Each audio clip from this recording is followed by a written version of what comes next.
When Harold Jennings moved into his dream home in Round Rock, Texas, he thought he was finally stepping into peace. A quiet suburban street, a home with a backyard where his kids could play, a neighborhood where, at least on the surface, everything looked picture perfect. But what Harold didn't realize was that this neighborhood came with a dark secret, and the people hiding behind neatly trimmed hedges and welcome to the community signs would soon show him just how far they were willing to go to push him out. The most shocking part? They thought they could get away with it. But Harold wasn't just any man. He was patient. He was smart. And most importantly, he was prepared. Because while his neighbors plotted in the shadows, Harold had already wired his property with hidden cameras. And what those cameras captured would turn a local act of harassment into a national story about race, power, and the fight to live with dignity in your own home. It all started on a warm Saturday morning when Harold and his family moved into their new home. Harold, a black man in his late 30s, had worked hard to get here. After years of saving, he was finally able to buy a house in a well-kept neighborhood. He wanted his wife, Tanya, and their 2 children, Marcus and Kayla, to have the kind of life he never had growing up. The first days were quiet, but Harold noticed something strange. Every time he was outside, watering the lawn, unloading groceries, or fixing up the porch, he'd see a group of neighbors watching him, sometimes whispering, sometimes shaking their heads. And at the center of it all was one man, Richard Whitmore, the HOA president. Richard had lived in the neighborhood for nearly 2 decades. To him, this wasn't just his home, it was his kingdom. And when Harold moved in, Richard made it clear, without ever saying a word, that he didn't belong. Within a week, Harold received his first HOA letter. Grass too long.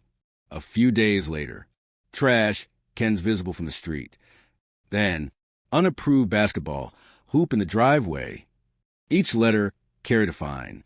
Each fine carried a warning. At first, Harold laughed it off. He thought, maybe this is just how they run things here. But soon, it became clear this wasn't about rules. This was about targeting him. Because as Harold walked through the neighborhood, he saw other families with basketball hoops, other homes with trash cans out front, grass just as long as his. Yet none of them had letters taped to their doors. One evening, Harold decided to confront Richard at the monthly HOA meeting. He walked into the community center, documents in hand, ready to defend himself. The room went silent when he entered. He laid down photos of other homes with the same so-called violations. Richard smirked. "We apply the rules equally here," he said. "If you don't like it, maybe this isn't the right neighborhood for you." The words hit Harold like a punch. Maybe this isn't the right neighborhood for you. It wasn't about rules. It wasn't about property values.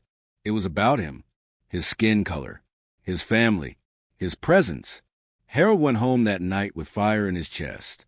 But instead of losing his temper, he made a plan.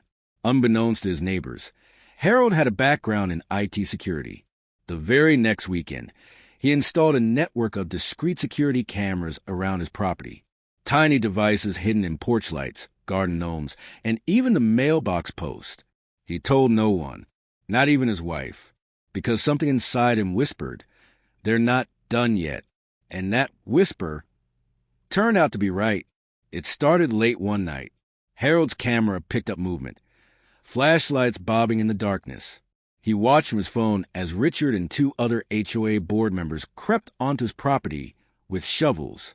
At first, Harold thought they might be vandalizing his lawn. But then he saw it. They were digging. Not a hole, not a small patch, but a trench. A deep, wide trench running across the edge of his property, cutting off his driveway, his walkway, and making it nearly impossible for his family to get in and out safely. It was intimidation. A message: you don't belong here. Leave. Harold's stomach turned as he watched the footage. His children had to cross that driveway to get to school. His wife had to walk there every morning. What if someone tripped? What if a car swerved? This wasn't just harassment. It was dangerous. But instead of rushing outside or calling the police right away, Harold did something smarter. He let them finish. He let them dig, sweat, and curse under the cover of night. The next morning, Harold called a surveyor and city inspector, both of whom documented the damage. Then, he quietly uploaded the video footage to multiple drives, including a secure cloud. That evening, he invited Richard over. When Richard arrived, Harold kept calm. "Richard," he said, "you've been busy." Richard smirked, pretending not to understand. "What do you mean?" Harold tapped his phone. The video played. Richard's face went pale.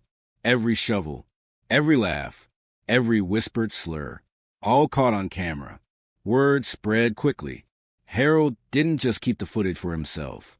He sent it to the city, to local news, and eventually to national outlets that picked up the story of a black family terrorized in their own home by their HOA. The neighborhood, once silent, erupted. Some neighbors sided with Richard, claiming Harold was making it about race. But others, neighbors who had stayed quiet too long, finally spoke up. They admitted they'd seen Richard's hostility for years. They admitted the rules were never applied equally. Within weeks, Richard was forced to resign as HOA president. Lawsuits followed. And Harold? He stayed. He refused to move. Because the house wasn't just a house anymore. It was proof. Proof that silence only helps bullies. Proof that cameras don't lie. This story isn't just about one man and one trench. It's about power. About what happens when people think they can intimidate someone into silence. Harold didn't back down. He didn't run. He let the truth speak for itself. And in the end, the cameras didn't just capture Trench. They captured arrogance. They captured hatred. And most importantly, they captured justice in motion. Because sometimes the only way to fight back is to let the world see